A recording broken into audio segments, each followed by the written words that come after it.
Thank you all for coming here. My name is Patrick Murray. I'm director of the Polling Institute here at Monmouth University, and very happy to have Monica Crowley with us tonight. And from your initial reception, I take it that she needs no introduction.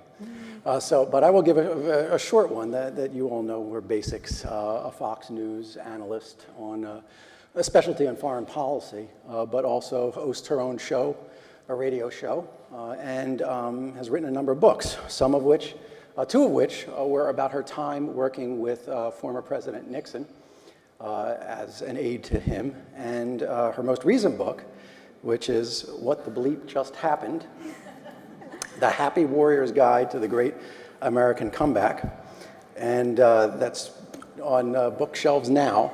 And I'm going to ask you a little bit about that particular book, I think, to get us into it. At the end of the book, you say that at every major turning point, we have produced leaders who were prepared for the fight to restore the nation. And you refer to the need for these happy warriors to come about ready to take the charge. And considering where we are right now in the nation's political history, do you think Mitt Romney is this happy warrior? Mm-hmm.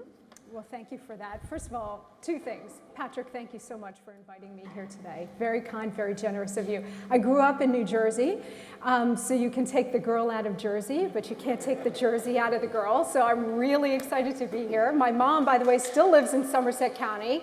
I don't know if there are any Somerset County folks out here.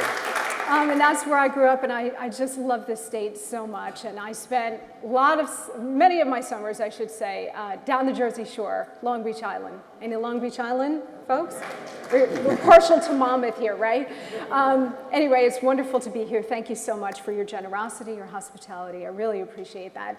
The second thing before I answer the Happy Warrior question is Patrick mentioned that I worked for President Nixon, which is true, but I need to clarify that I worked for him during the last 4 years of his life. Not when he was president. I was a mere embryo when the man was president. In fact, I had one woman, one time I was giving a speech, and she was very enthusiastic, and afterwards she came over to introduce herself, and we were talking, and she said, "Monica, that must have been so exciting working for President Nixon." And I said, "Yes, it was the most extraordinary opportunity of my life," and it really was. And then she leaned in, and she whispered in my ear, and she said, "Girl, who is your plastic surgeon?" True story. I was like, no, you misunderstand. So just 2 points of clarification there. Let's get into where we are today in America and your question about Mitt Romney. I wrote this book for two main reasons. One, because I saw the absolute deliberate destruction being wrought on America by the President of the United States, and it is deliberate. This is not a naive man or an incompetent man or a man who's in over his head. This is a brilliant man who knows exactly what he is doing. So I wanted to make that argument. And then the second argument I wanted to make was the happy warrior argument, which you asked about, Patrick, because I really thought that Americans, the American people, as well as whomever the Republicans nominated for president, must be a happy warrior. We all have to be happy warriors to take our country back, to get this country back on the rails, back to the very foundational principles laid out by the founding fathers of limited government, fiscal responsibility, individual responsibility, economic freedom, and strong national defense. And I thought the most successful candidates, the most successful presidents, have been happy warriors. And what I mean by that is there are two parts of the happy warrior equation, because there are two words in the phrase happy warrior. The first one, which to me is the most important, although they're both very important, is the warrior part. And what we all need to understand, and what Governor Romney, I think, now understands, is that we are in a war for the future of this country. That's what I mean about the warrior part. We are in a war for the future. The left fights this war 24/7. They use the most vicious, brutal, underhanded tactics with no apologies because they're fighting the war. And for a long time, conservatives didn't really understand that part of the equation. They thought the left was just the loyal opposition, without understanding that the left was actually waging their side of the war to fundamentally transform, Barack Obama's words, fundamentally transform the nation. Not we have a couple of disagreements on policy here and there, but fundamentally transform it into something completely different, something along the lines of a European-style socialist state. So I think it's only been recently in the last, well, maybe with the advent of Ronald Reagan, and certainly over the last couple of years that Barack Obama's been president, where conservatives, it's finally dawned on us that we need to fight this war. We need to fight this war now before all is lost. So that's the warrior part of the equation. And then the first part of the equation is the happy part. And it's very easy to become angry. I think a lot of us maybe in this room are angry about what's happening to America. We're angry at the polls. Sorry, pollster. We might be angry about the ravaging of the Constitution or the collapse of American foreign policy in the world, or what looks like the slipping away of the America we grew up in. And all of those are legitimate sources of our anger. But I thought, you know what, anger is essentially the province of the left. And negativity and anger they might win short-term battles, but they don't win the long-term battles for the future. Positive energy, positive outlook, optimism, that pioneering spirit, that is what is at the essence of America from the very beginning, from that ragtag group of revolutionaries that had no uniforms, no guns, maybe a couple of muskets that went up against the British Empire and won. That sense of optimism and pioneering spirit, that's what we need to take into this battle for the future of the country. It's the happy warrior spirit. And when I wrote this book, I actually sent a copy to Governor Romney before it was available, with a little note like, you might want to read the last section, the Happy Warrior section. And I got a really nice note from him back thanking me for it. I don't know if he read it. I know he's a busy guy. But I see a little bit more of that in him, and I certainly see it. I didn't see it until he nominated Paul Ryan to be his running mate. And at that point, you know, Paul Ryan is a natural happy warrior. I mean, he's the nation's top budget guy. He's a green eye shade guy. He is hip deep in numbers and debt and entitlement reform and tax reform. He knows it better than anybody else. But he's a happy warrior. His whole attitude is, we're going to fight this war and we're not going to give up in our mission to save America, but we're going to do it with a joyful confidence in our mission, that our mission is right, that what we're here to do is to save what the founding fathers built and what they gifted to us. And that is a really profound thing. So the happy warrior recognizes two things. Number one, that we are in a war. And number two, the war should be fought and must be fought now, or all might be lost, and pretty soon. Two other aspects, and this is the underlying thing to the whole thing, and this is something I tried to get across to Governor Romney when I had the chance. The two big parts of this narrative are, we know, we don't just assume, we know that America can be saved, and more importantly, that she is worth saving. That is the essence of the happy warrior. And after he nominated Paul Ryan to be his running mate, I saw more of that in Governor Romney. I saw the happy warrior spirit come out. He really looked happy on the stump because Ryan was with him, and Ryan has that kind of very positive energy. Would I like to see some more of it? Yeah, and in fact, I sent an email today to one of Governor Romney's top aides, and I hope it, through osmosis or something, gets to him, because what he needs to do on Wednesday night, he needs to lay out a coherent, cohesive, moral case for the free market. But as much as what he says, it's how he says it. The American people want somebody who believes in America and believes in those foundational principles and is willing to fight for them and be happy about it because he knows the cause is right. Yeah, thanks. I want to look backwards a little bit. Thank you. I do want to continue on this tack with this election, but I want to just quickly go backwards to 2008. because one of the things that you just mentioned was about Obama's policies being deliberate.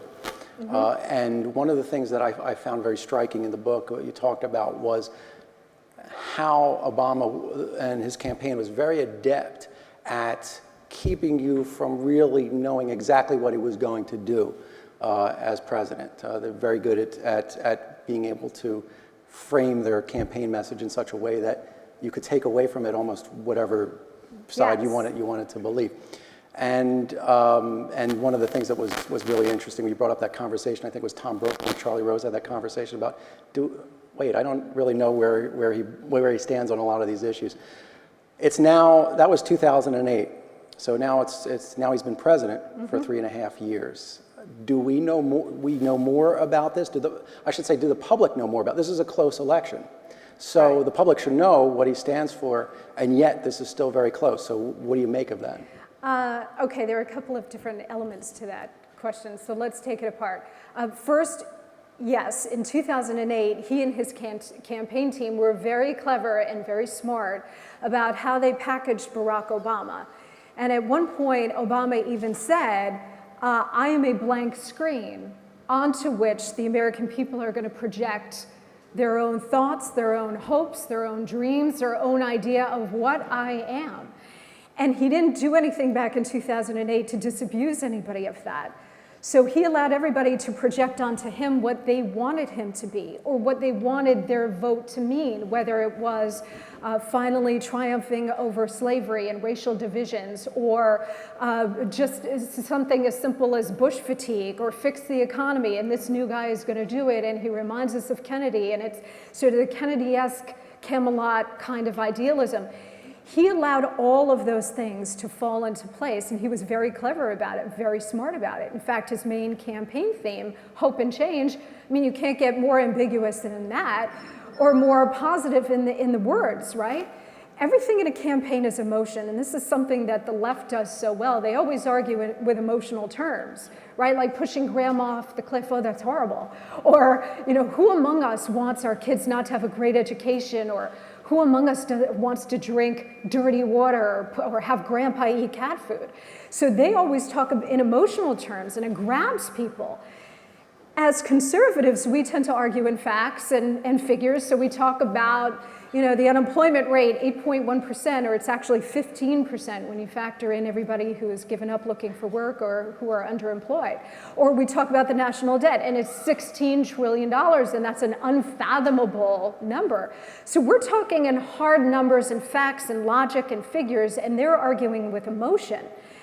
And I actually had to go on Fox the other day, and because I don't think my message was getting through to the Romney team, and I went on Fox and I literally looked in the camera and I said, Don Hewitt, who was the founder and longtime editor and producer of 60 Minutes, once said, don't tell me a story about terrorism, tell me a story about a terrorist. Because it's the emotional impact that will grab the viewer and grab the voter. And so I literally went on Fox and I said, Governor Romney, don't tell us a story about unemployment. Tell us a story about the unemployed. Governor Romney should have a bus behind him full of 20 long-term unemployed. And at every stop in Ohio and every other swing state, he should bring out 2 or 3 more people to tell their story to the local press, and then the national media will pick that up. You've got to personalize it. This is something Barack Obama and his team knew very well in 2008. It was all about hope and change. He looked to everybody in the eye and let everybody project onto him what they needed him to be. So, for example, in 2008, when he talked about the fundamental transformation of America, when he talked about remaking America, he allowed all of us to supply our own meaning to what we thought he meant by that. So again, Bush fatigue, fix the economy, change, generational change, and all of that. But what I argue in the book, and what I've been arguing ever since, is no, don't pay attention to what you thought he meant by that. Pay attention to what he meant by it.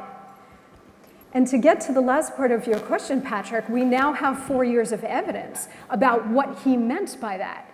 This man is a socialist. There's no other way to put it. And 36 days out, there's no time to mince words.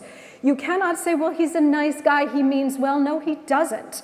If you believe in America's foundational principles, no, he doesn't. And I'm sorry, but a nice guy wouldn't be deliberately trying to destroy what has made America great and exceptional. There is no more time to mince words. Whether you call it socialism, communism, progressivism, liberalism, statism, in the end, it doesn't matter what you call it because the results are always the same. And you see what's happening in Western Europe. There's a total implosion after decades of socialism. Sovereign debt crises are blowing up all over the place. That is our future really soon if we reelect this man. So he can't run on the hope and change ambiguity anymore. He does have a record to run on, and that's why he hasn't told the American people what he would do in a second term. Think about this. Neither Obama nor Axelrod nor David Plouffe or Valerie Jarrett, none of them have said, well, here's our plan for a second term, and you're not going to get it Wednesday night either. Because if he told you, the American people would run screaming into the street. Okay? More of this, only tenfold because he doesn't have to run for re-election. So full implementation of socialized medicine, nonstop stimulus spending proposals. Now, a lot of it rides on the composition of the Congress, whether or not he can get it through. But remember, guys, this is a man who really doesn't care about constitutional checks and balances. That's why he set up a network of over 70 czars so that he could exercise power through them rather than have to go through the constitutional route of Congress. So does he cloak? Yes, he did it brilliantly in 2008. He does have a record now. We know what he's all about. It's about growing government, and the ultimate objective of growing government is to create as many dependents on government as possible, which you just look at the record, almost 50 million people on food stamps, 49% of all American households now on some federal welfare program or state welfare program. 48% of the American people pay no federal income tax at all. He has done a great deal of this in just 3.5 years, not to mention almost $6 trillion in debt in 3.5 years, getting us up to $16 trillion. So we know what he's all about. He has made no bones about this. And for those of us who were covering him in 2008, it wasn't a mystery to us then. We knew what he was all about. We tried to warn America. Didn't work then. We're hoping that the message gets across now, not because I say it, but because of Barack Obama's own record and what he has shown us to be. And so Governor Romney's big challenge here is to not be afraid to call him out. And again, there is no more time to mince words. You've got to say, this is what this man has done. This is his record. This is where you want more of same, only worse. Elect Barack Obama, because that's the direction he will take the country.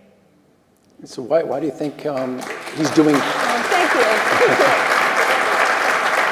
Why do you think it's so close right now? Great question. Why is it so close right now? It is way too close for comfort.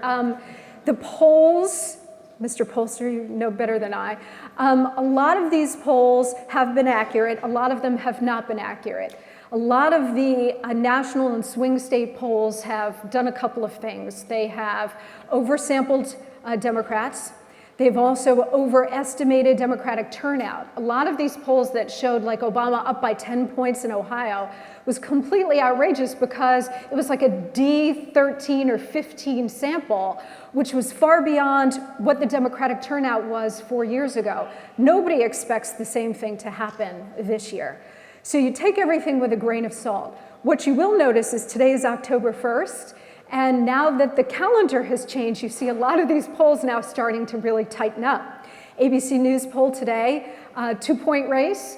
Battleground poll today, 2-point race. CNN poll, I think 3-point race, Rasmussen tied. You asked why it's so close. I think a couple of reasons. First of all, the mainstream elite left-wing media in this country is corrupt and it's sick. It's always been that way.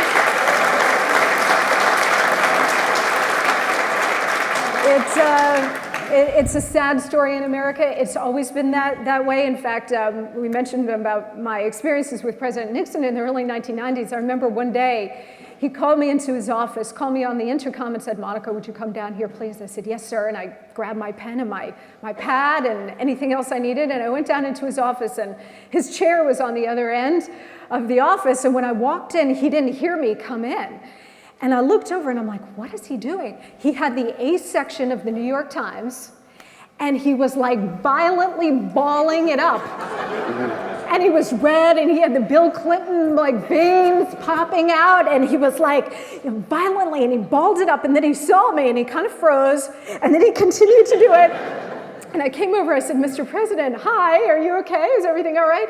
And he kind of playfully threw it at me, and he said, "Monica, it's amazing that any of us," meaning Republicans, "any of us get elected to anything at all, given the media coverage that we're facing." That was the early 90s, before Fox News, before the internet, before social media. So it's always been bad, but it's really gotten a lot worse. 2 weeks ago, I was walking through Rockefeller Center, and I have my iPod in because I need a little escapism with Lady Gaga, so I'm in my own world. And I was walking home, and I hear a woman shout to me, and she's, "Monica, Monica," and I took out my iPod, and in New York, whenever anybody approaches me, I kind of freeze. I'm like, are they gonna throw a pie in my face? What's gonna happen? And she said, no, I'm a conservative. I said, oh, thank God. And she said, "I'm on my lunch break." And she said, "And I'm listening to Rush." And I said, "Good girl." And she said, "And I listen to you on the weekends." And I said, "Thank you so much." And she said, "Listen," she said, "I have been working at NBC News for about 25 years. I've been in the elite mainstream press for about 35 years. And she said, I have never seen it this bad." And she works on a top flight show at NBC, and she said, "I could never go public with this because I need my job, especially in this Obama economy, I need this job." But she said, "I will go into production meetings, and they will," in the past it was always sort of covered up by us, like wink and a nod or just understood. She said, "Now the meetings at NBC are, how do we protect Obama today?" They literally say that out loud. So it has gotten so bad that one of the reasons why the race is so tight is because of the way it's being covered. The other thing I think, I think Romney takes some responsibility on this. I think, watching him over the last 4 years fight with fellow Republicans in the primaries, I was heartened because I thought he was a political killer, and I still think he's a political killer. This is not John McCain or Bob Dole or George H.W. Bush. God love them, I voted for them all. But they didn't have it, they didn't have the fire in the belly for it. And I don't think, it would have been nice if they were elected president, but they weren't willing to really politically kill for it, the way Obama or Bill Clinton or Richard Nixon or even Ronald Reagan felt about it. Not for power for the sake of having power, but power for the sake of what you can do with it for the country. Romney has that fire. And I think, again, getting to my first point about the media, I think he's been burned so many times by the lies of the press. It sort of put him off on the fight a little bit. But Mitt Romney does best when his backup is against the wall. And I think you're going to see that Wednesday night because he realizes time is short here. Again, no time to mince words. He wants this. He will fight for it. The big reason I think it's so close is, and this is a really depressing thing for America, but I think this is the reality now in which we're all operating. Barack Obama's objective, as I said, has been to expand government, grow it ever bigger, and the ultimate objective of that is to create ever-growing dependency. And the ultimate objective of that is to create a permanent Democrat voting majority. So you never again get a Chris Christie in New Jersey. You never get a Ronald Reagan, ever again. The Republicans are a permanent minority until they're totally out of existence. And so what he has done is create this dependency web. And he's gotten so many people now dependent on government. And by expanding that dependency and expanding all of these social welfare programs to perpetuate the dependency, he has taken the pain out of a bad economy. Think about this. If this had been 15 or 20 years ago, Mitt Romney would be ahead by 10, 12 points. In this economy, are you kidding? But why isn't that the case? And it's the case because Obama has largely succeeded in accelerating us to that tipping point where more people are dependent on government than not. And more people are now in the government sectors in some way or dependent on it than in the private sector. And so why would you vote out the guy who keeps giving you the goodies? The Obama phone, as we heard last week. What the bleep is that? I pay for my own cell phone. All of that, the free birth control, the free phones, all of that stuff. I quote a woman in the book, Peggy Joseph, who in 2008 literally said, if I take care of Obama, he'll take care of my mortgage. And he has. And he has. And so that is what we're up against here, and that's why it's incredibly close. On top of the fact that Obama is still considered a historic, transformative figure, first black president, it's very difficult to run up against a myth. But what we have going for us this time is he does have a record, and it's atrocious. Thank you. I love this applause. We could do, After every question and answer, I love the applause. now we could do a whole segment about polling, and I'll let that slide. Just whole profession, right? But no, there are polls that you look for and polls that you trust and those that you cast a wary eye over. That's for certain. And I try to do a lot of the stuff that I do when I do media work which is try to demystify, trying to figure out the polls. Unfortunately, sometimes people who demystify the polls are actually mystifying them more. But one of the things that you did talk about was media biases. And now I am an independent voter. And I already know, I've done this, I do this every election, and I can see in this election that I'm going to be voting in all columns. And so I'm one of those bizarre people. But one of the things about trying to watch MSNBC or Fox is that I have a hard time with both as an independent voter. That there seems to be a sense, there's a lack of civility in the discourse that's going on. That now it's just becoming more and more diverged of I'm right and you're evil. And it happens on both sides. Is that good for the country? Is that? Well, as a conservative, I am right and the left isn't. So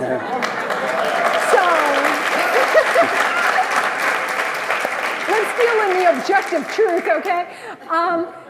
It's interesting, you mentioned those two cable networks. I mean, Roger Ailes, my boss, has really been very adamant about making sure that every debate on the network has both sides represented. So when you tune into Fox, say tomorrow night for my O'Reilly segment, I will be there with my brother-in-law, God help me. It's my cross to bear in life. I often say the Lord bless me with the patience of Job, okay, to deal with it. Or I'm usually positioned next to somebody on the left. So it's really been very, it's been a very intent objective on the part of Fox, that fair and balanced, they really mean it when they say it. Only rarely am I on alone, much to my own chagrin. Neil Cavuto will put me on by myself and some others, but most of the time I'm paired with somebody on the left. If you watch MSNBC, you never get that. It's just left-wingers all over the place. You never get a conservative. Joe Scarborough is not a conservative. And I worked for 2 years at MSNBC from 2005 to 2007, and I anchored a show there. And again, patience of Job got me through it. But that was sort of the last time they had some conservatives on the air at MSNBC. It was me, it was Tucker Carlson. Joe Scarborough was more to the right than he certainly is today. And there were a couple of others. It was a left-leaning network, but they still incorporated some conservative viewpoints. You never see that anymore on MSNBC. Fox has, in prime time, definitely has a point of view, and it is conservative. Sean Hannity, Bill O'Reilly is an independent, but he's center-right. So there is definitely an editorial point of view in prime time, but daytime, the reporters, the straight reporting, every time I'm on during the daytime hours, I'm always on with somebody with an opposing point of view. It's interesting though, because a lot of people will go to different networks to have their opinions validated. And I think that's human nature. I mean, sometimes I'll flip to other networks just to see what the other crazies are doing.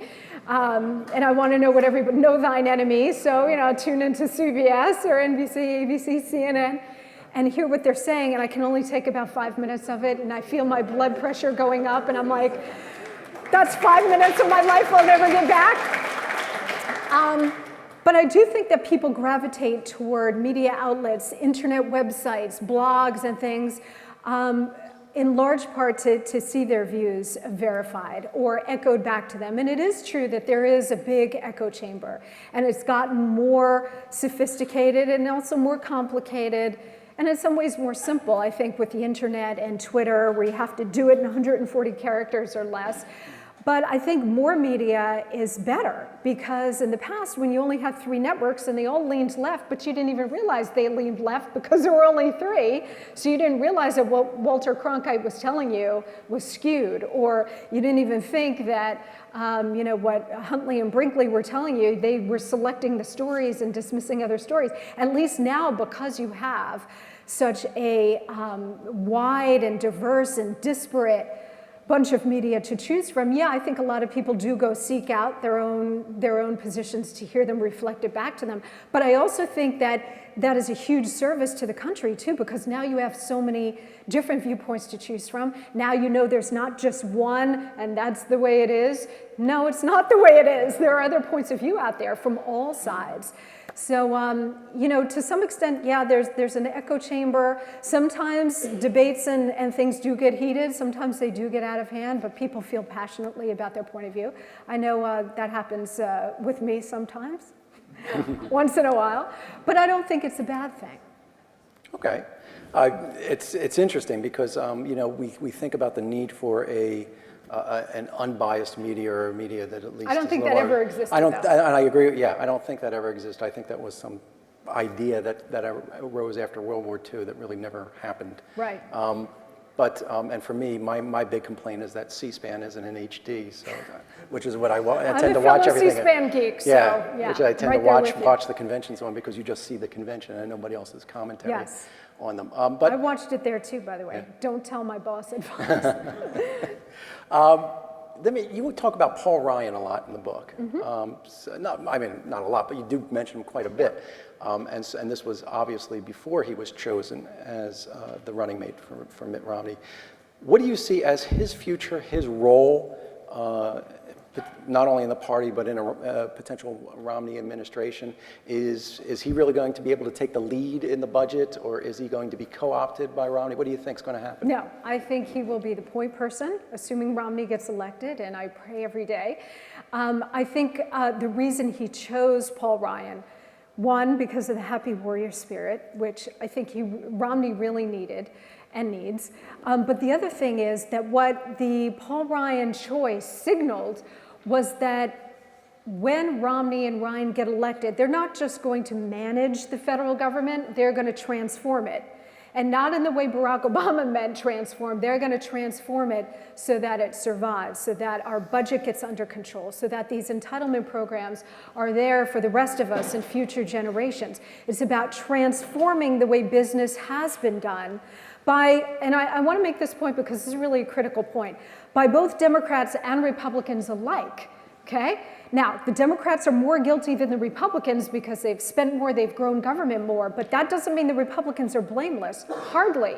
The Republicans for decades have gone along with the Democrats on this big government, big spending joyride for a lot of different reasons. Compassionate conservatism, which we now know is neither compassionate nor conservative, or afraid of how the media was going to paint them as insensitive somehow.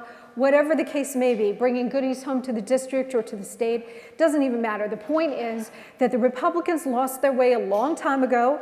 They are at fault for getting us to $16 trillion in debt to a great extent. And they keep getting their butts kicked in every election because they're not giving a clear, different path to how we get this thing under control. Paul Ryan has taken a lot of slings and arrows. He's been incredibly brave. He put out not one, but 2 subsequent annual budgets that have the courage to take on these things that are known as third rails in American politics. Tax reform, entitlement reform, okay, dealing with Medicare and Medicaid and Social Security, deregulation. He's taken on all of these things. The left-wing media has pounded him. The White House has pounded him. I mean, Barack Obama slammed him to his face about 3 years ago. And still, Paul Ryan gets up and lives to fight another day because he knows that this is the right thing to do. These programs are going to either be reformed and be there for us and future generations, or they're going to implode and thereby collapse the entire American system with them. So what Ryan's trying to, I mean, look, a really radical conservative approach would be scrap all these programs. There's nothing in the Constitution about health care or Medicare, life, liberty, the pursuit of happiness, and oh yeah, health insurance. The founders didn't say that. A really radical plan would say, get rid of all of it. We can't afford it. This is not what the federal government is supposed to do. That's not what Ryan is saying. Ryan is saying, wait, guys, we understand that there is a need in the world's greatest superpower and richest country in the world to have a decent social safety net. But it has to be reformed if they're going to continue. So we're not trying to destroy these programs, we're trying to save them. Of course, that gets grossly distorted by the left, by the president, by the sick media, and it gets completely taken out of context and warped. But Paul Ryan is a hero of the Republic. And Governor Romney sees this. I think a lot of the American people see this. Remember, Paul Ryan has been elected something like 7 or 8 times in this district in Wisconsin, which is a left-leaning district. Voted for Obama last time. And yet the folks in his district in Wisconsin see that he's brave. And I think most of the American people understand this. We don't want our intelligence insulted. We know that this needs to be done. And so I think Ryan, as vice president, he will certainly take the lead on all budgetary matters. He will go head to head with the Democrats, and he will lead the charge to get the necessary reform done. Okay, from what you said tonight and what we've seen in the book, we have a pretty good sense of where you think a Romney administration would take the country and fix a lot of the things that you said were going in the wrong direction. If you think about it honestly and seriously, what do you think the country will be like, or what will be the consequences if President Obama is reelected, if you look ahead 4 years from now? Ooh. Yeah. I hear the murmur in the audience. But you said, no. you said it's going in the wrong direction. So Right. how bad will it actually be? Will 4 years mean we've gone over the cliff and we can't pull back at that point? Yes, short answer is yes. This is our last shot, okay? I mean, the American mind is generally still a very idealistic mind. And we always tend to think, well, there will be something there to stop the catastrophe, right? Like we always think, well, Congress will stand up and stop something, or, the media will raise a flag, or, the Supreme Court will stop something crazy, Sharia law or Obamacare. We always think that there will be a bulwark against absolute catastrophe or changing the fundamental nature of America. And what we've seen over the last 3.5 years is that's not true. And that scares the bejesus out of me, and I think it scares the bejesus out of a lot of Americans. I am doing so many speeches these days. I'm going into Colorado, I'm going into Ohio, doing swing state speeches to try to rally the base and get undecided voters and independent voters to think about this, because this is literally our last shot. Think about it this way. If we think about that Obamacare in this context, right? So Obamacare, we fight. It passes the Congress. We're like, oh no. Obama signs it. We're like, oh no. This is a disaster. This is socialized medicine. This is going to ruin America. Going to ruin medicine, and it's going to blow out the budget. And yes, it's already starting to do that. But then we think, okay, well, we have one more shot. The Supreme Court. They have to find this unconstitutional, right? This monstrosity. And then they don't. And you think, wait a minute, what? It's shocking to the American mind because we always think there's one more final stop and it'll end at some point. And that hasn't happened. So literally this election in 36 days, this is it. This is the last stop on the train. This is it. And you ask what America will look like. You know, I think Governor Romney, the question, the old Reagan question, are you better off today than you were 4 years ago? Clearly the answer is no for every American, okay? But that should not be the question. The question today should be, not are you better off today than you were 4 years ago, but will you be better off 4 years from now if this man is reelected? You're gonna see unprecedented stimulus money requests. And again, it depends on the composition of the Congress, and they still control the purse strings, but I'm sure he'll find a way around that too. But you're gonna see more and more spending, exercising power through these czars, at the EPA and everything else, things he can't get through Congress, he does it just unilaterally through the executive branch. Killing the energy sector, killing the healthcare sector, killing the industrial base, killing the financial sector. All of these things that he started to do. Remember, those are the four main pillars of the US economy. The industrial base, financial sector, healthcare sector, and energy sector. He has gone after all four simultaneously, has had more success in some areas like healthcare than in others, but he is killing energy, killing healthcare, deliberately taking down those pillars to rebuild them as socialist models. And if we re-elect this man, America will be unrecognizable in 4 years, and I mean that. Unrecognizable. The fundamental transformation of this nation, which is already underway now. You'll have the full implementation of Obamacare. You'll have everything that he even dreamed about, dreams from my father. And by the way, what do you think that means? His father was a communist. Those are the dreams from his father. You will have an unrecognizable America. One last thing, and then we'll go to the next question. My fiance and I had his niece to our house this summer, and she's about 23 and adorable, but she voted for Obama last time, so we tread carefully because we want to bring her on our side. And so my fiance said to her, "So who are you going to vote for?" And she got all nervous, and she kind of looked around, played with her hair a little bit, and said, Uncle Billy, I don't really know. I don't know yet. And he very calmly looked at her, and without raising his voice, he said to her, "Holly, how bad does he have to be?" And I thought, that is the most brilliant formulation. That's the way to frame the question to undecided voters.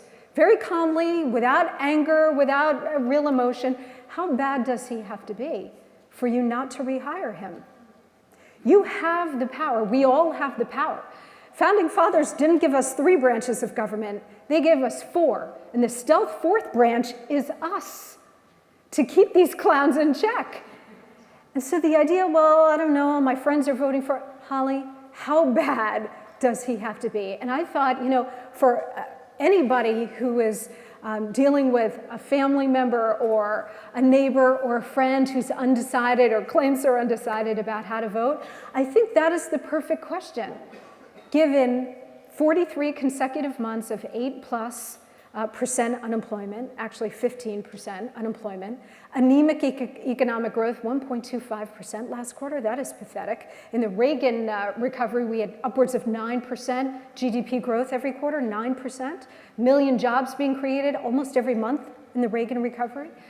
Unprecedented fiscal and monetary stimulus, record-breaking debts as a result of that, and for what?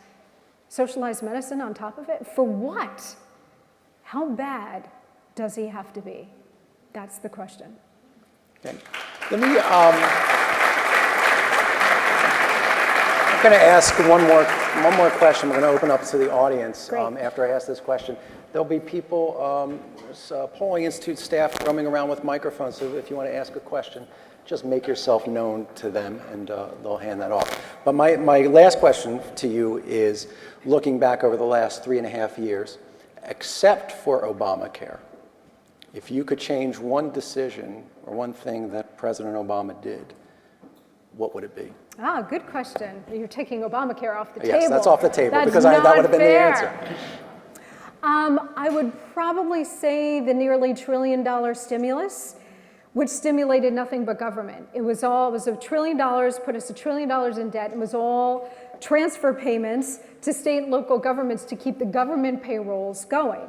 But what it did was, of course, it was a giant payoff to Democrat constituencies, but what it did was set the table for the incredible spending that we saw after that. Writing this book, I was going through literally week by week of the Obama presidency, and I was stunned by how much leftist insanity, constitutional abuses, just pure madness, the weird cult of personality every week, some craziness every single day, actually. And I was stunned because I had forgotten that almost every month after the stimulus, he was proposing like another $450 billion spending proposal. And he got a lot of it through while he still had Democrat majorities. But when the Republicans came in 2010, all of that came to a screeching halt, but he still continued to propose these incredible spending programs for jobs and infrastructure and all the stuff we know is not true. But I would say, apart from Obamacare, I would say the stimulus, which he let Congress write and go wild with, because it did set the stage for the incredible spending blowout that we have seen since. And now we are in an unbelievable position. I mean, $16 trillion, no nation on the face of the earth has ever racked up that much debt. How do we ever pay it back? It's a rape of America. It's a rape of our children and our grandchildren. And to me, it's a crime. It's a crime against the United States. All right, we're going to open it up. We're going to open up to questions. I just ask that you be respectful of our guest and others in the audience as well. Hi, my name Hi. is Mark. Hi, Mark. I'm a member of Bayshore Tea Party, by the way. Two things briefly. Tea Party! Yes. You're gonna get everybody out on November 6th, All right? We're working on The it. Tea Party, excellent. We're working on it. Two things, one a comment and one question. The comment, I'd like to suggest that for conservatives, the right attitude is not rage, but outrage. The question, what in thunder do we do about the Senate? Thank you. Yes, very important question about Congress and the makeup of the Congress, and in particular the Senate, because it does look like we're going to hold the House of Representatives. I can't state enough how important control of the U.S. Senate is. Even if Obama is reelected, we get a 50-50, then he controls, because Biden, God help us, will be casting the deciding vote in the Senate if we've got a 50-50 split. It is so important. And look, what we just saw, this meltdown in Missouri with Todd Akin, what he said was stupid. And as conservatives, sometimes we're our own worst enemies, and we tend to shoot ourselves in the foot. So we've got groups like Karl Rove's group saying we're not going to support. Now we've got some folks like Jim DeMint in the Senate who's now funneling Todd Akin money. Do not shoot ourselves in the foot, okay? If there is a pineapple running for the U.S. Senate on the Republican line, you vote for the pineapple, okay, over the Democrat. I don't care, you vote for the pineapple. You vote for the inanimate object because we need control of the Senate. It's so critically important. And especially if Romney does get elected, the repeal of Obamacare, Harry Reid will stop it dead in its tracks. So all of these things are contingent. We're all focused on the two big personalities running for president. But so much of what we lay out in terms of policy prescriptions are contingent on getting the and a conservative, by the way, conservative majority in the Senate. So do whatever you can, of course, to defeat Barack Obama, but to elect Republicans across the board. I just have not a simple question, but I'm soon to be a broke college student out of Monmouth University, and I just want to know what Governor Romney would do for not only me, but millions of other students out there for, helping with paying back debt or whatever. Well, this is one thing that President Obama has really worked very hard to do, to appeal to college students. by essentially giving away the store on the college loans and so on. Look, one of Obama's biggest constituencies last time was college students. And there is a reason why he continues to do so many speeches on college campuses is because he wants to get that college kid base out. Governor Romney, I think, is dealing in reality in terms of the budget. And what he's saying is, look, you know, I'm asking you for your vote because your future depends on a solid, stable American economy. So I might not be able to help you right now to the extent Obama is with college loans. But what I will tell you is you need to take a little bit of a longer view here and understand that the America you will be graduating into won't exist in a way that you can support yourself and your family in the way you want to if this man is reelected. What I am promising you is, yeah, you know what? It's going to be some sacrifices. It's going to be a little tougher ride. But the America you will graduate into will be one that will celebrate the free market, will have a much improved job market so that when you graduate, you will be able to have a job, pay off the college loans because you will be working. You won't be living in mom's basement, driving her crazy. The argument that Romney has got to make, and it's a tough one, I grant you, it's a tough one, but it's about the kind of America we want. Do we want a dependency society, or do we want an opportunity society? And that's the argument he has to make to people of all ages, but including folks in your generation. And again, I grant you it's a tougher sell than what Obama's saying, which is goodies galore. But in the end, it is a question about what kind of America you want to graduate into.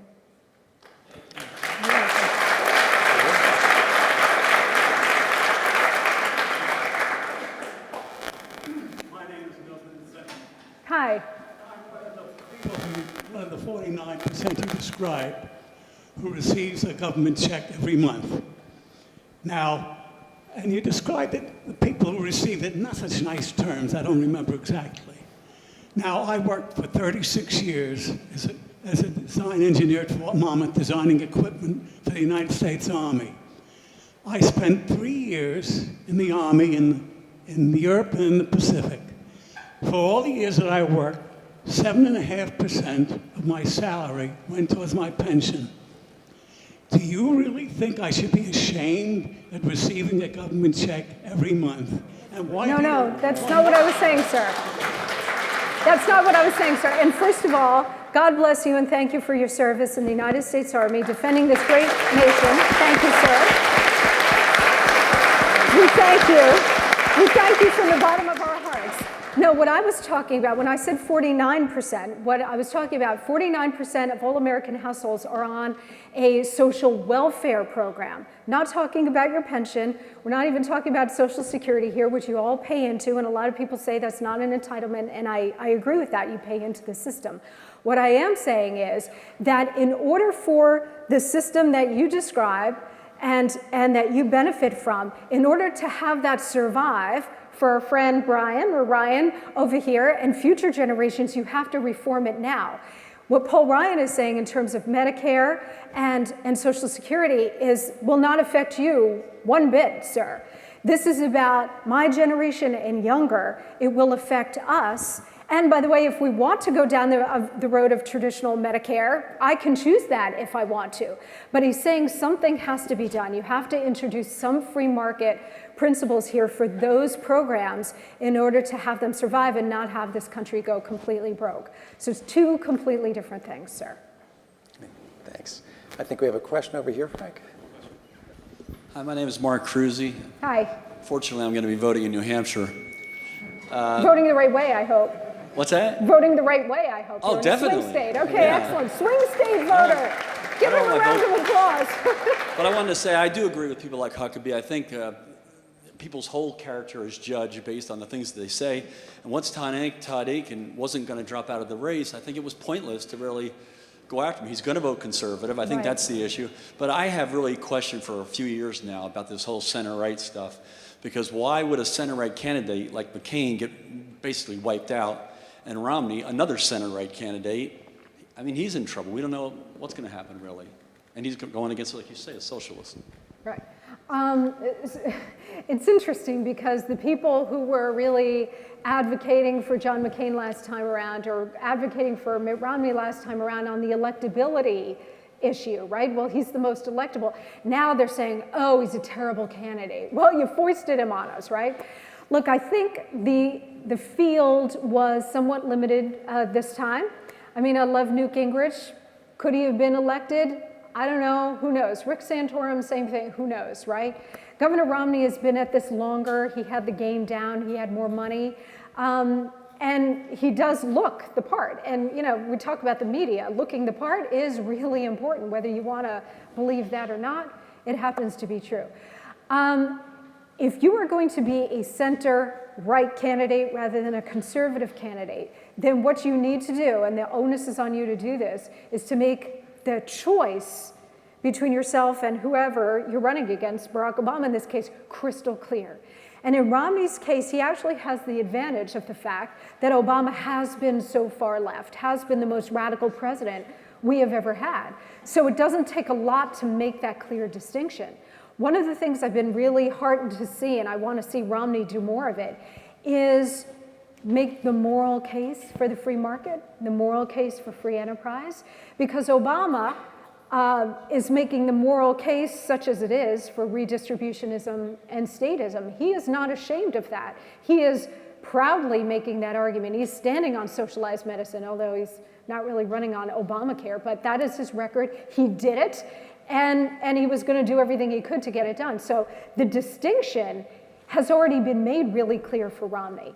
But to talk about the moral case for the free market, not just, yes, I'm going to do all these reforms, we're going to get a booming job market under my administration, we are going to reform these entitlement programs and we're going to save them, and all of that is critically important, and all those specifics he should be talking about. But the overarching narrative should be this moral case for the free market, about how prosperity begets prosperity. And that's what has made America great. I want to see him do a little bit more of that. I think we're going to get it on Wednesday night because I've seen him do that. I've seen Paul Ryan really do that. And this is how a center-right candidate like Mitt Romney can succeed.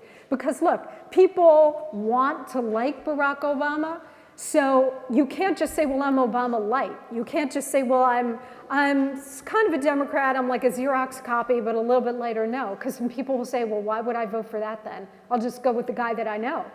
So you have to make the distinction really clear. And it's a little late in the game, but better late than never. And starting this week with the debates, I think you're going to see more of that. And I think you will start to see the polls then. You'll see some more momentum going in Romney's direction. Okay. I think we have a question over here, someplace. I wanted to address the issue with Obamacare. As a young senior, I'm really concerned with. You mean a senior in college, right? Yes, that's. I went here. This is a great school. I'm concerned about Obamacare, and as you can see in the news now, we're starting to get hit with certain portions of how bad this Obamacare is. Mm-hmm. They've got the 30-day readmission rule, if no one knows about that, and that's going to be harsh on the older generation, which we all will be down the line. Somebody addressed myself the other day about they went for their maintenance and it's not covered anymore on Medicare. That's starting to dissolve. So all these things are happening. My question to you is twofold. If Governor Romney becomes president, he said he would try to put together, probably dissolve the whole Obamacare. Right. I understand there are some good portions of it, of what's in that bill. Very few portions are good, but some are. I want to get your opinion on what you feel he's going to do if he becomes president. And number two, you mentioned you've been going around the country, Ohio and whatever. What is the feedback with the seniors? Do they care about what's going on with this Obamacare? Yeah. Have they addressed it with you? And what do you feel this will this help Governor Romney get elected with the seniors? The three biggest issues that I hear about when I go around the country or do my radio show: jobs and the economy, obviously, spending and debt, and Obamacare. And they're all kind of equal in weight. People are absolutely petrified at the notion of Obamacare, because all of the horrors that you see in socialized medicine elsewhere, whether it's the UK or Canada, it will be here 1,000-fold. And remember, whenever we talk about spending and debt and the implosion happening in Western Europe, remember all those Western European countries have a backstop in Germany, right? They have or the backstop in the UK or the European Union. They know somebody will be there to bail them out. We don't have anybody, so we implode. That's it. There's nobody there to bail us out. And Obamacare is the single biggest grenade being thrown into this economy and into this budget. This will just bust apart everything else. Now, it's so funny, we hear from the CBO and different analysts about how, oh yeah, that almost $1 trillion figure over 10 years, really low ball. Well, I mean, come on. In reality, you're gonna cover 35 million more people. You're gonna extend healthcare coverage and healthcare services to 300 million people in America, and it's only going to cost you less than $1 trillion. Give me a break. Now we know it's going to cost probably $6 trillion over 10 years, and that's probably a low ball estimate. In terms of care, what I hear from senior citizens, I hear a lot about death panels, which Sarah Palin got mocked relentlessly for, and she was absolutely right about this. We're starting to see this now, by the way.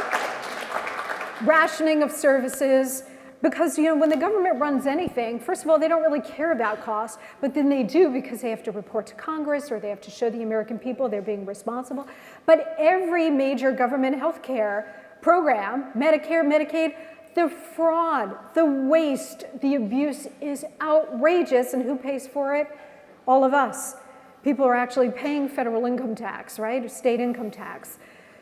So I hear from senior citizens a lot of worry, a lot of angst. Look, we saw this during the whole Obamacare debate. When you looked at those town hall meetings, what did you see? It was Tea Party members, and it was concerned folks, but a lot of seniors were there screaming their heads off, because the rationing and the tightening of access is going to hit senior citizens more than anybody else. And after age, I think it's 72, you need a new hip, forget about it. Not going to be, no. Because after 72, the government's going to consider you worthless. No longer an active contributor to society, i.e. paying taxes to support all of this. So you're going to be shunted off. Long waiting times to see the doctor. Doctor's going to say, I really don't think that hip replacement surgery is right for you. Take it from me as your doctor. Enormous pressures on them. Doctors, so many of my doctors say, I'm not taking any more Medicare. Patients, forget it, I can't. I'm getting paid nothing as it is. You think I'm going to continue down this road? So huge doctor shortage. This is going to be a nightmare of epic proportions. Now, does that mean that the healthcare system in America doesn't need reform? Of course it does. Romney has a little bit of an Achilles heel on this because he did do a state-run thing in Massachusetts. But he has argued that, look, the states are supposed to be experiments, right? Laboratories to experiment with this kind of stuff. What he should do is take it one step further and say, my state was a laboratory for this. It was a disaster. I take full responsibility, but you know what? It's blowing out Massachusetts' budget. We can't cover all these, it's gone completely out of control. And so the point of the laboratory is to learn what works and what doesn't work. State-run healthcare in this universal way does not work. That's what he should be saying. I'm not sure he will, but that's what he should be saying. What he will do, I think, number one, assuming he has a Senate, which we just talked about, to pass a repeal of Obamacare, he will unequivocally sign a full repeal of Obamacare. Then he will go back and he will rewrite a bill or do it piecemeal, which is what I think he should do anyway, introducing free market incentives into the healthcare system, which has been sorely lacking. So the ability to buy health insurance across state lines will lower the cost because everybody will be competing across state lines. It won't just be 2 or 3 companies in any given state. You'll have 15 companies from whom to choose. Tort reform, which Democrats will never do because they're in bed with the trial lawyers.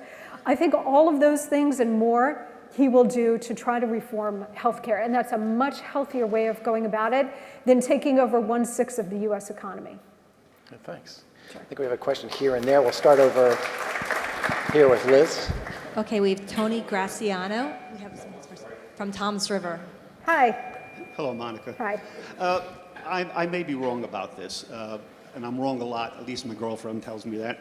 But we're here in an educational institution. I think this question is apropos. I heard that the president has his school records sealed from beginning to end. Why do you think that's so? And if that's true, why hasn't Fox pounded on that question? Good questions about Obama's background. He is the only president to have all of his records sealed, with the exception of his medical records. Especially as president, they have been released. But everything from his selective service, his draft registration, to college records, to who paid for Columbia, who paid for Harvard Law School, all of that has been under wraps. I think a lot of media, Fox and other places, didn't really want to focus so much on that. Fox did some during the '08 campaign, but after he was elected, it kind of, to a lot of folks in the media, became a moot point. I think that's a mistake. I think you need to know who your president is. And by the way, you need to know who he is, what he believes, because that influences what he has done in office. But the other thing is, look, we are experiencing the worst recovery since the Great Depression, if you want to call this a recovery. It would be nice to know if Obama took Economics 101 in college, what grade he got, did he fail it? Because that would be some useful information. But the idea that we still don't know so much about him, from his college years to his law school records to who financed, because he didn't come from money. His grandparents didn't pay for college. Who paid for all of this? He didn't work. He didn't have any money.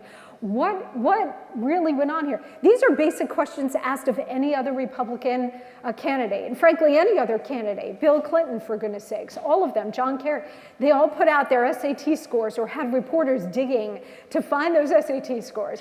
And yet we still know nothing about Obama. He is stonewalled, but he's also had the protection of the sick and corrupt media, who will not do the digging. Now, thank God we've got new media to go out there and do it, but when you're running up against very powerful media organizations and the White House, it's a tough thing to do sometimes to get to this stuff and get it out there.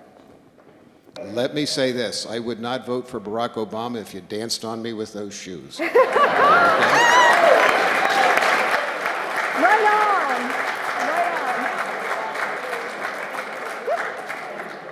Why does it take an accountant to make this group laugh? Sorry about that. But my question is this. So I'm not an Obama fan, but what's going on with Romney? At the convention, he had 5 points. I've yet to hear what those 5 points are. 1 week, he's going to reduce the taxes for the rich. Now he's backing off on that. What's going on? When is he? I'm looking forward to Wednesday night, but I'm not optimistic. I don't know if this guy can do it. What do we have to do to get him to tell America that it's now or never? I hear what you're saying. Yeah. Agree with every word you say. Can you maybe pinch in for him on... I'm happy to go in on Wednesday night. What do you think, you guys? I'll wear the dress. Not to toot my own horn, but I would pound Obama into the ground, okay? Look, obviously it's different being a political commentator, and you get a lot more leeway, and I'm obviously in a different position. I think Governor Romney, I do think he's got outstanding conservative instincts, I really do. Did he exercise them all the time in Massachusetts? No, but he was in a liberal state with a left-wing Democrat legislature, and he had to work around them to a great extent. But I think his instincts are generally very good. I think he's gotten burned a lot by the media. Look, this happened to George W. Bush after the Iraq War. The Iranians were freaking out that we were going to take an eastern turn and head into Tehran. And they started cooperating with us on terror intelligence and the nuclear weapons program. And then when Bush got burned with the media, after Iraq started going south, Bush backed off. The Iranians then resumed their nuclear weapons program. So I think the media, the sick and corrupt media that we talk about, has enormous power in intimidating Republicans and conservatives to back off, or they start to gain some ground, make passionate, strong arguments, they get burned a little bit. or they see a bad poll and they tend to back off. His thing should be the exact opposite. And look, at this point, he really has nothing to lose, right? He's trailing in most polls, or even in most polls. He's got nothing to lose. Go for broke. Make a passionate, happy warrior argument for America on tax reform, entitlement reform, deregulation. Use the example of the Reagan recovery. Reagan recovery, and we talked about it a little earlier, use that as the foil for this Obama economy. Talk about how Reagan did the exact opposite of everything this guy just did in terms of taxes and expanding government and expanding dependency and hyper-regulation. Reagan did the exact opposite, and look at the economy he gave us. 1 million jobs created every month, 9% economic growth, a booming economy that lasted 25 years, the biggest post-war economic expansion in American history. If he were to do that and set it up that way, the comparison, the contrast would be so clear that answering the question, how bad does he have to be, would be so easy. It would be, and it doesn't require any work. You lay out your agenda, you lay out the Reagan recovery versus this guy's so-called recovery, and then you don't have to do anything else. You kind of sit back and say, I yield the balance of my time. That's what he needs to do. Next question. All right. We have one more question right here in the center. Hi, Monica. Hi. My name is Frank Gonzalez. Hi, Frank. I'm from the Bayshore Tea Party as well. Yay! Tea Party! Woo! My question is this. The gentleman in the White House, do you think that he's caused more damage from within than any outside foreign army or anything to this country? And what, to your fiancé said, you know, what does it take? Well, what does it take for the American people to acknowledge that this man is a socialist and is ripping the country down from within? I mean, what are your thoughts on, has he done more damage than any other war that the United States has faced in the past, from within? Yes, and yes. You know, when you go back and look at the history of the Cold War, the Soviets struggled for years about how to infiltrate the US government, and they did have spies in here, and look, they got in, socialist and communist, progressive, liberal, again, whatever you want to call it, they got the influence into two things. We were talking about this before the event tonight. They got a stranglehold on two key pillars of US society. They gained control of the culture, movies, Hollywood, you name it, and they gained control of the campus. And we're sitting on a college campus. And they understood that if they grabbed control of the culture and the campus, indoctrinating young people and so on, and doing it also through the culture, that they could transform American society in ways that they couldn't by seizing, say, control of the presidency with an out communist, right? And in a way, over many decades, their project has really worked to the point where you can get somebody as radical as Barack Obama elected and, God forbid, reelected.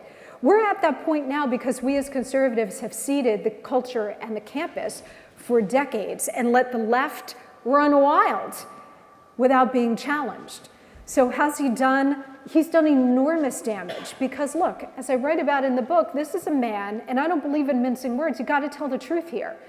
This is a man who fundamentally doesn't believe in America the way we believe in America.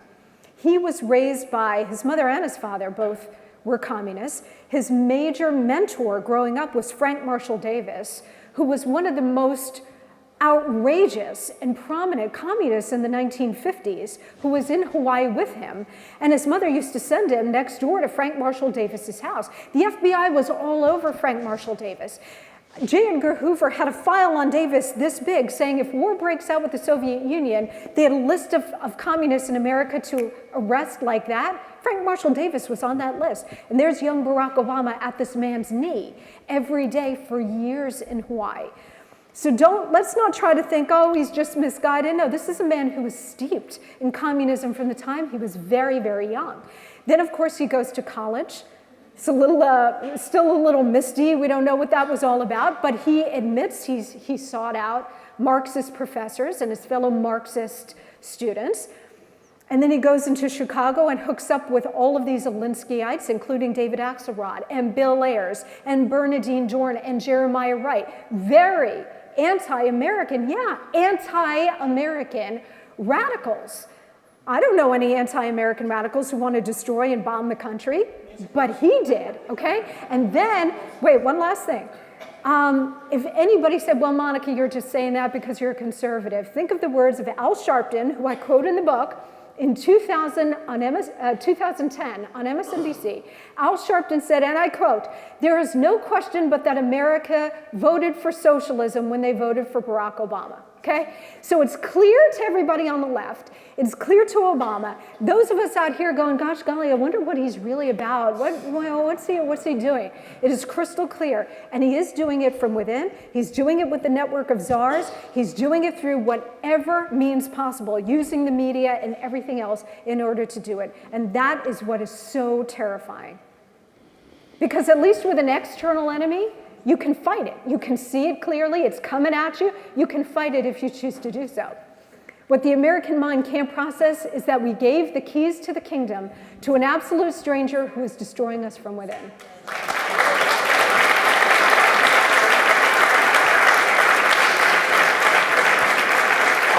Unfortunately, we could go on here for, I think, hours and hours and hours. This is great. This has been terrific. Thank you very much. So much. Unfortunately, though, Ms. Crowley has to get back into the city tonight, so we do have to end it here. But I want to thank you all for coming out and being an absolutely terrific audience. This has been great. And thank you, Monica, so for coming and Thank doing you. this tonight. Thank you, Patrick.